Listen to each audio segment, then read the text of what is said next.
Welcome to Front Office Pros. Today, we're going to be going through our Week 4 waiver wire priorities. Hike! All right, Joe, so let's talk about the first player, which is quarterback Sam Darnold, the Vikings starting quarterback. And boy, Joe, he's done quite well in his debut games here with the Minnesota Vikings. He just had a 17 completion, 28 attempts, 181 passing yards, and 4 TDs. Right now, he is on sleeper rostered at 39%. Joe, next week, he's going at Green Bay, and then he's going back to face the Jets, which will be interesting. Back to when he was first drafted by them. It'll be in Minnesota. So, Joe, what are your thoughts on Sam Darnold here? How much FAAB would you place on him at this point? Yeah, I mean, once again, Kevin O'Connell, man, getting it done with a, so-so quarterback in the eyes of a lot of people. But I guess when you have the weapons that the Minnesota Vikings do, especially Justin Jefferson, you're able to get things done. But I think, just him having multi-touchdown games every week thus far, he's, Houston Texans defense, people thought highly of them, even had to face a 49ers defense in week 2. So it's not like he's doing this against slouches. If I was looking for a streaming quarterback, I'd be interested in picking him up in probably somewhere in that 5% to 10% range, Steve. I'd be willing to spend on him. Yeah, I think that sounds about right. I mean, it's interesting because he's doing it without Addison and TJ Hawkinson. So, we thought that what was the talent going to be around besides Justin Jefferson? We didn't know. And he actually has done quite well with that supporting cast, believe it or not. So I'm with you. I think 5-10% seems about right. He did have a gnarly kind of tackle. He is going to get his knee checked out on Monday. Hopefully it's nothing, crazy because, we never know. Sometimes it's like, oh, he's fine. And then they get a medical report and it's like, oh, actually he might have done something really bad. So, but I think he should check out. He was able to finish the game. I don't think it should be a problem, but I think he's a streamer. Let me ask you this though. We talked about Derek Carr last week. You got him and you've got Baker. Those are all kind of streamers. How would you rank those 3 in order? Yeah, well, I'm most concerned about Derek Carr. It seemed like the quote unquote Cinderella, after a couple of the glass slipper. I don't know. I might mess up the analogy. I'm not very good with Cinderella, but the glass slipper doesn't seem to fit at this point anymore. Derek Carr might have turned back into a pumpkin. This performance here, because the Eagles defense, man, they hadn't really impressed me. I thought there was a chance for more of those deep shots to Shaheed. He ends up getting people 0 points. I don't know quite what happened there. So I'm concerned about him moving forward, and they've got some tough matchups. So I'd probably go Sam Darnold 1. I'd put Baker 2, and then ultimately Derek Carr 3. Sam Darnold, and I just trust Sam Darnold, Kevin O'Connell, and Justin Jefferson in this Minnesota offense to, keep building on things. Plus, probably Darnold has the best offensive line of the bunch in Minnesota. Exactly. I think I might go 1A, 1B with Baker and Darnold. I think I lean a little. Close. I lean a little towards Baker, I think, just because of the weapons. But I don't blame you to go either way. But then I think you're right. Carr was a distant third. We talked about him as a possible waiver wire ad last week. But if you were down, I'd rather have Darnold over or Carr at this point. Yeah, I'd agree. Even though, Darnold's their matchups aren't the best with at Lambeau Field next week and the Jets coming into town the week after that. Those matchups aren't ideal either, but I still think they, with the coaching, possibly get it done there. Are you enjoying this episode so far? Well, if you are, subscribe to our YouTube channel, smash that like button, and hit the notification bell for upcoming videos. We do videos throughout the year, so you're not going to want to miss what we have in store. All right, Joe, so let's talk about our next player here who, kudos to you, Joe. You had a hole in your starting lineup. You decided to go get this guy, and boy, were you rewarded. And that's wide receiver Jauan Jennings of the San Francisco 49ers. He had 12 targets, 11 catches, 175 receiving yards, and 3 touchdowns. He got the turkey. and it's not even Thanksgiving. So he was rostered at 43%, Joe. So I think he honestly is probably the biggest name of the bunch. The question is this just a flare or is this a real deal? Because Debo's out, Kittle is, we don't know how long he's going to be banged up for. His hamstring was tightened up. McCaffrey's out. All the stars are really out, and Ayuk is kind of, not really up to snuff right now. So what do you think Yeah. about Jauan Jennings? Yeah, I don't know if I'd go and blow all of my fab on him just yet, just because I do think this was like the perfect storm for him, with Kittle being out, Debo being out, you know, with those two guys being out, there was a huge opportunity. Even with Debo, though, he was getting some looks, but just nothing to this extent. So, I mean, I do think he's worth an ad. And, especially I lost Debo and was looking for a fill-in, and that's why, immediately went to Jennings, and it worked out. But I do think he is an interesting ad because if Kittle and Debo are out, I mean, we've just seen like Ayuk, Debo, and Kittle are like the big three, and then one of those guys miss, somebody goes off. And this week it just happened to be Jauan Jennings. Um, you know, boy, like if I knew for sure Debo and Kittle were going to be out again, I would definitely be aggressive and go like 10 to 15%. But either way, I do think Jennings needs to be added. I think 7% for me, around $7 seems about right. Yeah. I think because right now, I mean, he could be a temporary player. That's the Right. danger. Because once Debo and George Kittle come back, then he's going to kind of go back to the bench, or he may get a touchdown here and there, get involved, but not to the degree that he was, this week against the Rams. But that's the other thing. He played the Rams. The Rams secondary is an absolute sieve. Like you said, it Yeah. really the stars aligned here. I mean, it really Right, yeah. worked, for his benefit. We saw Marvin For Harrison take advantage of the Rams the week before. So, they might be the most leaky secondary there is right now. So, I mean, I'm not surprised that he did what he did. I would have thought about an Ayuk, honestly, over him, but hey, kudos to him. So I'd say 7%. Now the question is, honestly, if Debo and Kittle miss more time, then you got to steal. And then you right. look really good because then it was that I never know what to do about that. Do you play for the here and now, or do you kind of think to yourself in the future, these guys are coming back? Or you play for the here and now, and all of a sudden those guys will come back, you look like a genius.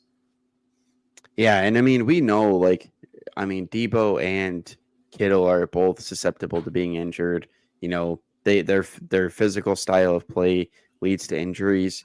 But honestly, just kind of like looking at the other landscape of players that are out there on most waiver wires, I just think, Jennings just is a good insurance policy, just in case these guys do miss another week or even miss games in the future. And to me, like, there's not many other guys on the waiver wire right now that you could add to your team with this type of potential. So the next player we're going to be talking about is running back Emanuel Wilson of the Green Bay Packers. Had a decent game against the Tennessee Titans at 12 carries, 50 yards, 2 targets, 2 catches, 35 yards, and a receiving touchdown. People thought that Josh Jacobs would be the main back in Green Bay, but it's looking like it's more of a timeshare. Joe, I know you're not much of a handcuff, but what do you think about Emanuel Wilson here? Are you going to spend any fab on him? I'm probably not going to, but I mean, I do think if you're, um, you know, the Josh Jacobs owner, you might want to go ahead and throw a couple dollars at this guy potentially, just because he looks pretty good. Tennessee Titans have a really strong defensive line, and for him to do what he was doing, running the ball wise, was pretty impressive. I mean, he honestly, at times looked a lot better than Josh Jacobs in this game. I mean, he averaged 4.2 yards a carry, like I said, against a pretty stout front. He had a receiving touchdown in this game as well. So I don't think he's quite good enough to add on your bench, like if you're not a Josh Jacobs owner, but if you're a Josh Jacobs owner, I think it'd be worth throwing a couple bucks at him. So I'm a Josh Jacobs owner, and a frustrated one at that. Yeah. And I will tell you that I will be passing. I will not be making any Okay. bids on him. I think I don't see I don't envision a situation, I'll call it, where all of a sudden Josh Jacobs fades out of the offense and it's just Emanuel Wilson. It may be a timeshare, but at the end of the day, am I really going to pick up Emanuel Wilson and then kind of have the debate in my head and play Wilson over Jacobs? At this point, I'm going to ride Jacobs, hopes he turns it around. I mean, it's very frustrating. When you watch the game, it's like every good run he has, it comes back on a hold. Now, who knows? Maybe that's just because he doesn't look as good. Because honestly, Wilson does look Slowing like the into better that back. hole needs to Well, hold. I get that, but I think he honestly Wilson. I agree with you. Wilson has looked like the better back when that in this past game. So I'm gonna say it could be a trend, but I'm not I'm not gonna go that way. I'm just gonna let somebody else take. I mean, if you've got a ton of bench spots in your league, then go for it. But depending on your bench Yeah. size, I would not. This is not a priority for me, in my That's opinion. what I mean. Like typically we play in 6 bench spot leagues, and it's just that bench allotment is not deep enough for me to be interested in Emmanuel Wilson. But if you are in a deeper league and happen to be, Josh Jacobs owner and want to insure yourself, especially with Marshawn Lloyd, on the IR, he's been battling injuries, all off season.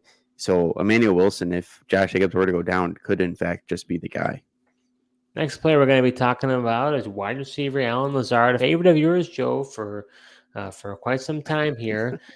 He has played quite well with his former quarterback Aaron Rodgers. Was an abysmal, honestly, last year. But he had 3 targets, 3 catches for 48 yards and a touchdown. Garrett Wilson owners, excuse me, like myself, are wishing that he would be more involved. But Lazard, honestly, is seeming like an even better receiver than Mike Williams, who's kind of has vanished. I mean, we're only going to hear his name anymore.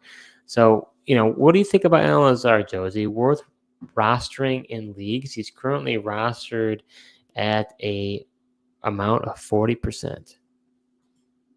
Yeah, he definitely could be. I wouldn't go out of my way with him, just because he's pretty touchdown dependent. But you brought up his name. I'd actually be more interested in adding Mike Williams. What? Yes, I know the guy that I just say can't stay on the field, which he can't. But hey, while he's out there, you might as well try to utilize him. And to me, he's been looking. I feel like him and Rogers are building more and more of a rapport these last couple of weeks. Like the first week, throw that out the window, but then they week 2 you saw a flash, and then this past week against the Patriots, they didn't really have to pass a lot. He got some involvement where Lazard has that clear rapport with Rogers already from Green Bay, but to me, I mean both players are pretty touchdown dependent, but I think potentially Mike Williams has some better upside. I am just absolutely shocked. Am I talking to Joe? I can't Yeah. believe that you're I mean, actually pounding the table for Mike Williams. yeah, Mike Williams is also 48% rostered. I So was just both gonna guys are check, yeah. pretty heavily. I mean, that's according to ESPN. I know sometimes you go based off of sleeper. But in the ESPN league that we are in, he is available. So 32% in sleeper. yeah. So honestly, I mean, I'd be willing to, throw $2-3 at Mike Williams and take a flyer on him. Man, look at you reversing the tables here. How about let's go to our next player, tight end Cole Kmet of the Chicago Bears. Joe, a rookie quarterback's best friend is that tight end, and boy, did it look like that against the Colts. He had 11 targets, 10 catches, 97 yards, and a touchdown. Truly broke out in week 3 after some quiet weeks in week 1 and week 2. The tight end position right now is in pretty dire straits. So Really is this a is. guy that you're going to prioritize picking up? And if so, how much? It's really tough for me. The tight end landscape is that bad. There is some injuries. Laporta looked a little dinged up. Same game as well. McBride took a shot. Kind of concerned. With him, depending on what happens on with them, it looked like it possibly could be a concussion there. So with those couple of guys in the bleak landscape, I do think it's worth throwing a couple of dollars at Cole Kmet, but I wouldn't go crazy just because it was all of a sudden this boom game kind of out of nowhere. Like you said, he had been pretty. Honestly, I was pretty disappointed. Kmet had such a good year last year with Justin Fields, and then, like you said, I always say young quarterback's best friend, their security blanket is that tight end. Cole Kmet's talented, and then they just weren't utilizing him.